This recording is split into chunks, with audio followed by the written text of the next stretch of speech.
Olá, meu povo, paz seja convosco. Desejo essa saudação de paz aí para você que vai estar assistindo esse vídeo. Assim que eu postar, trazendo assim em nome de Jesus Cristo, né, uma saudação de paz para vocês. Também do nosso pastor presidente José Lourenço da Silva, do nosso vice, pastor João Batista, e do nosso conselho de pastores, nosso pastor presidente Fabiano Franco, do Conapabran, do qual você que é pastor e obreiro pode fazer parte também, tá bom? Qualquer coisa, se você demonstrar interesse, você que é obreiro, pastor, coloque aí no comentário que eu estarei passando o número do nosso pastor presidente do conselho, para você estar entrando em comunicação com ele e fazer parte também desse conselho que só cresce a cada dia. Nós, nessa manhã aqui de oração, dei uma pausazinha nos meus afazeres, depois de orar um pouco, e sentir de expressar um pouco do que eu estou sentindo dentro do meu coração em relação à palavra de Deus, não é? Onde a gente conhece um pouquinho a Bíblia, a gente sabe que a Bíblia, falando da nossa, em 66 livros, né? Dividido em duas partes, a antiga e a nova aliança. Nós sabemos que tanto na antiga como também na nova aliança, nós temos livros históricos, poéticos e proféticos. Estou aqui incomodado porque essa criatura aqui, toda vez que me vê fazendo live, vem para o meu pé. Se eu não colocar ele aqui no colo, ele fica chorando, latindo, né? Então, nós sabemos que temos na Bíblia, tanto no Antigo como no Novo, quanto no Novo, livros históricos, poéticos e proféticos, né? Isso são os gêneros literários dos livros que contemos na Bíblia, que temos na Bíblia. E nós sabemos que dentro da antiga e a nova aliança, como nós já sabemos, a aliança é um tratado, algo que foi aliançado, um contrato que entraram em um acordo, uma aliança. Então, a antiga aliança existiu, foi válida, e a nova aliança existe e é válida.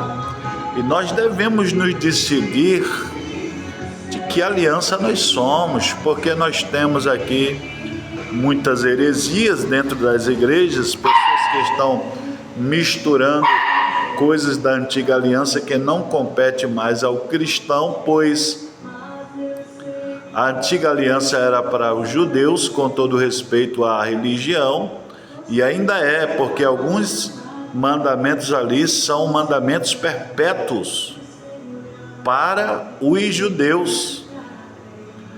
E hoje em dia nós sabemos que não tem como cumprir os 613 mandamentos. Ora, nós sabemos que na Torá, na lei, somente 10 mandamentos foi passado direto por Deus, escrito com o próprio dedo de Deus. 10 mandamentos. E depois vem o que nós conhecemos como a lei de Moisés. Lei de Deus e lei de Moisés.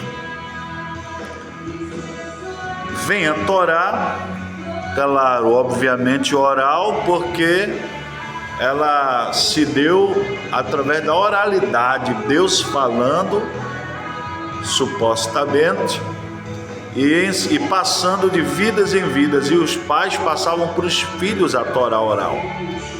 Depois foi que tiveram a ideia de escrever. Por isso que a história vai citar alguns escritos bem conhecidos, como por exemplo a Epopeia de Gilgamesh, que era um escrito que narra algumas coisas parecidas com o Velho Testamento, como pessoas, só mudava-se o nome, mas a história do dilúvio, da criação do homem e da mulher, relata essas mesmas histórias, só com outros nomes. E pasme, são escritos mais antigos do que a própria Bíblia. Isso pode invalidar a Bíblia, não, porque existia a Bíblia oral, a Torá oral, que era passada de pai para filho, e isso, com o espalhar nas nações das pessoas, as histórias, ela foi da Bíblia se modificando e se ajustando a cada cultura diferente, cada língua diferente. Mas olha, isso não prova que a Bíblia ela é uma cópia. Por quê? Porque já existia a Bíblia, a Torá, na sua oralidade desde o Jardim do Éden, quando Deus passou para Adão, Adão passou para Abel e Caim, e etc, etc. Mas além da Torá oral, que tem muito mais coisas do que a Torá escrita, que é como nós conhecemos os primeiros 5 livros da Bíblia, Gênesis, Êxodo, Levítico, Número e Deuteronômio, existe também a Torá oral, existe a Mishnah, o Guemará e o Talmud, que são comentários do comentários e os comentários mais apurados, Talmud, e onde houve bastante acréscimos em relação a comentário, a explicações dos rabinos. E segundo a antiga aliança, não é? Tinha 613 mandamentos, dos quais hoje é impossível um judeu obedecer a todos. Primeiro, porque as culturas e as leis mudaram. A lei do apedrejamento não pode mais em alguns países. Não pode mais agredir a uma adúltera, a um homossexual. Não. Isso aí era algo cultural da época. E pasme, foi colocado na lei de Moisés. Era algo que as nações, não era só Israel fazia, mas muitas outras praticavam esses atos absurdos. Foram copiados com um fim ou uma finalidade de colocar ordem na sociedade, através da violência. Mas Deus mesmo, Ele nunca foi a favor da violência, pois a gente vê isso na nova aliança, e que nos parece muitas das vezes ser um Deus diferente, que mudou o seu pensamento, mas pasme, é porque muitas das vezes o que o profeta fala, no entendimento do povo, sempre é Deus. Às vezes está ali imbuído o pensamento do profeta, mas porque ele é de Deus, então logo tudo que ele fala ou pensa também o é. Você pode compreender? Então eu quero dizer para você que agora existe uma nova aliança que deve ser respeitada, e nessa nova aliança devemos amar e perdoar os adúlteros, as adúlteras, os homossexuais, orar e amar pelos que nos perseguem, pelos nossos inimigos. Olha que diferença da antiga aliança para a nova aliança. Jesus bate de frente, Gente, tem um versículo, Jesus bate de frente com a lei de Moisés e ninguém fala nada. Você acha mesmo que o diabo queria o corpo de Moisés? Por quê? Por que o diabo queria o corpo de Moisés quando Moisés morreu? Você acha mesmo que Deus permitiu que Moisés morresse só porque ele desobedeceu aquela única vez? Será que foi só aquela desobediência que Deus seria esse? Que o cara exemplar, numa única desobediência, Deus, você não vai entrar na terra prometida, fica bochechudo com ele e ele morre. Será que só foi daquela vez que Deus disse, fala a rocha, e ele feriu a rocha 2 vezes? Isso não demonstra agressividade, algo que estava no seu coração, na sua psique, no seu psicológico? Deus mandou falar com a rocha, e ele foi lá e feriu a rocha. Ele estava acostumado a usar a força, a usar o cajado, de forma para ferir mais do que para resgatar. Porque o cajado ele tem uma parte assim, uma vergadura, e na parte de baixo uma ponta. A parte de baixo serve para ferir as feras que se aproximarem, mas a parte de cima é para pegar as ovelhas pelos chifres, pegar pelo pescoço, tirar dos buracos, dos precipícios, fazer ela voltar para o caminho e não feri-la e não machucá-la. Mas ele estava acostumado a agir de forma que feria, pela lei, o qual o apóstolo Paulo disse que mata, que a lei mata, mas o Espírito vivifica. E quando trouxeram aquela mulher em adultério, disseram, segundo a lei, Moisés nos manda que seja apedrejada. E Jesus disse, aquele que tivesse em pecado, que atire a primeira pedra. Que maravilha, né? Olha, Jesus mostrando a outra parte do cajado. Não a que fere, mas a que resgata, a que busca.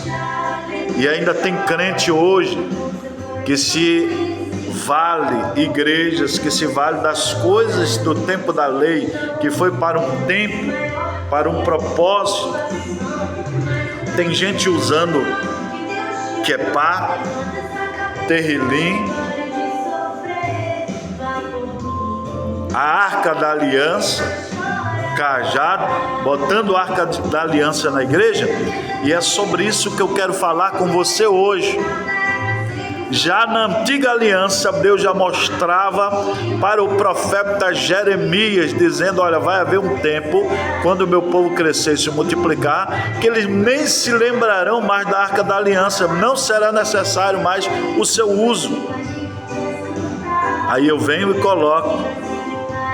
Vamos ver Jeremias 13 e o 16. Vamos ver Jeremias 3, por gentileza. Eu estou lendo aqui na Bíblia judaica, viu? O linguajar da Bíblia judaica, ele não muda os nomes próprios do original. Você vai estranhar, mas é a mesma coisa que está aí na sua. Jeremias 3 e o verso 16. E diz Adonai, naqueles dias, quando o número de vocês crescer na terra, o povo não mais falará sobre a arca da aliança de Adonai, não pensarão nela, não sentirão falta dela, nem farão outra.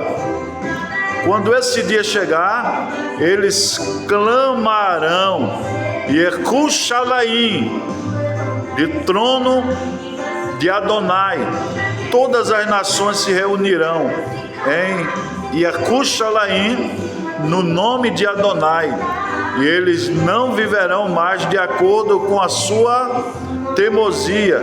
Naquele dia, a casa de Judá viverá com a casa de Israel. Elas viverão juntas desde as terras do norte até as terras que dei aos seus antepassados por herança. O que Jeremias, o profeta Irmiyahu, está dizendo aqui, não querendo dizer? Não se lembrarão mais da arca, não pensarão nela, não se farão mais, porque a arca foi para um tempo, era simbólica, representava Jesus. A nossa arca já veio. A antiga arca da aliança, Deus mesmo deu um fim, porque profetizou através de Jeremias que o povo não era nem mais para se lembrar dela. Foi para aquele tempo, para um propósito. Agora a nossa arca do concerto é Cristo Jesus, o nosso Senhor, o Senhor das nossas almas. Então não precisa mais a igreja, a arca da aliança não é coisa de igreja, é coisa do judaísmo. O terrilim não é coisa da igreja, é coisa do judaísmo. O quebá não é coisa de igreja, é coisa do judaísmo. E você tem que se decidir se você é judeu ou cristão, se você é da antiga ou da nova aliança, porque da antiga aliança talvez você e eu não servisse para servir, mas na nova existe a graça e a misericórdia de Deus que nos alcançou, e ela é a causa, o motivo e a razão de não sermos consumidos, porque a minha existência como pecador, ela ofende a santidade de Deus, ela afronta. Se não fosse essa misericórdia e essa graça, eu já estaria consumido agora mesmo. Fiquem na paz do Senhor, Deus abençoe a todos. Pastor Erivan Silva, seu missionário, trazendo uma palavra de Deus para você. Igreja Mundial da Paz do Brasil, Avenida Transamazônica, número 999, Fosfato, Abreu Lima. Faça-nos uma visita.